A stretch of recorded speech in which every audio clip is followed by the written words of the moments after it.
In 1953, manufacturing employed 1 in 3 American workers. Today, it's 1 in 10. Everyone says those jobs are gone forever, but I don't think that's the whole story.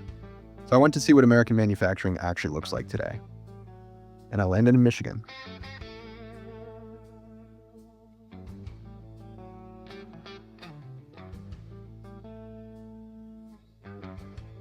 You partner with your neighbors, church, the chiropractor's office, the people that our kids go to school with. I don't think people understand quite the density of manufacturing that you have in Michigan.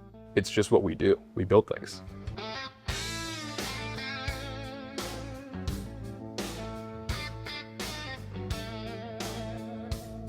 One day we could be designing a system for a candy filling machine, and the next day we're making a bridge go up and down. Every day is something a little bit different. We do a lot of wide variety of manifolds from this size all the way up to about this size. Tightest tolerance is about plus or minus 2 thousandths. You basically split a human here.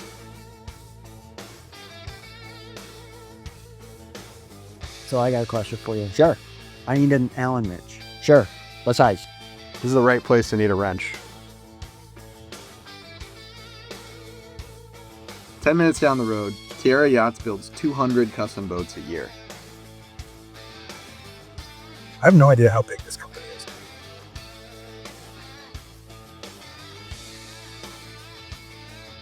At the end of the day, I would say none of our products go out like the other ones. They may choose the same module or layout on a deck, and a lot of it is standardized, but almost all of them will choose a custom paint color. None of those products going through the plant are ever the same. Definitely keeps it interesting. Oh yeah.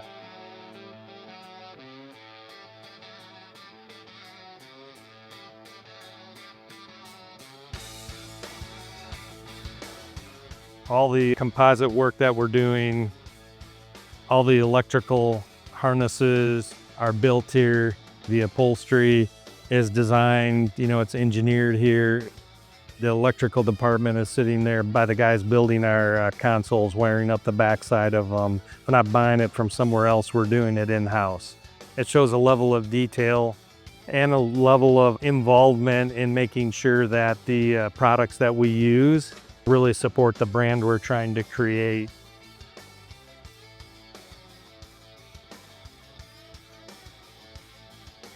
R&D is so important because that's what feeds everything. Marketing and sales can't be successful without really good products to sell. There's a lot of new technology coming available to keep up with that and to keep up with the demands of our customer. You've got to innovate very quickly. So having our R&D facility here now, so close that we can iterate on quickly and then take that over to our manufacturing partner who's just 5 minutes away, and scale that up and then bring it here. Everything is a really strong, closely connected ecosystem. We've got great partners here in West Michigan that are building our paddles, cutting our paddles, printing onto our paddles. Not to mention, having it so localized really reduces the footprint of this whole operation. Instead of shipping things and flying things all over the country, is a 5-minute drive. For our mission of better play, better planet, there's a lot of things enabled by having a very localized supply chain and operations base. When you're this close to production, innovation is inevitable. A lot of Kalamazoo-based manufacturers would come into our scrapyard and say, if you have a 3-inch square bar that's about this big, and that's literally how this division started. That really kind of launched this division. And, as time went on, we continued to try to add more value, listen to our customers, and, trying to solve the challenges that they're having.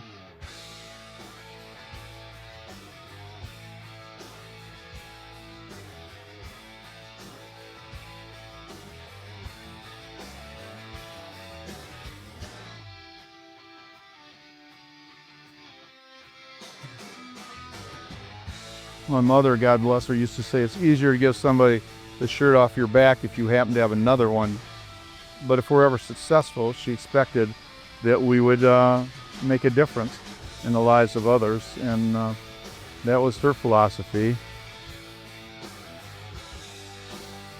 I think all of my family at one point or another worked for Revlon in some capacity. And a quarter of the house was Revlon at one point. Being here in West Michigan, I think I wouldn't want to do it any other way because of all that support and because it's also a great place to start a manufacturing and a material science business. There's just so much manufacturing and machinery and cool ancillary businesses like this boat manufacturer who, you know, the process to build the floor of a boat is similar to the process to build a composite pickleball paddle.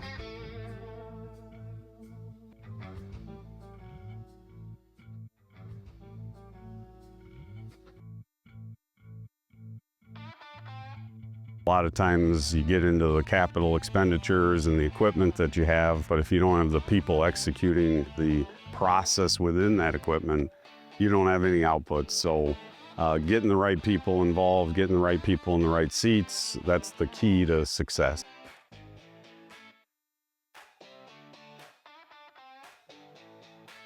Sometimes you gotta work around some things, you know, depending on what the customer brings you. I get to help them, you know, I can get them out of a jam. People don't care about your company, do they know that you care about them? And so we have tried and have always established the philosophy of that our employees really come first. And if we do the right thing by them, they feel good about what they're doing, then we're going to be successful. We're going to do things that are going to make a difference. Yeah. I mean, that was clear. Walking in, everybody said hi, and everyone seemed happy to be here, even on a Friday. At Chupan, they process 140,000 pounds of aluminum a day. Then they sell it back to manufacturers who use it. They're closing the loop.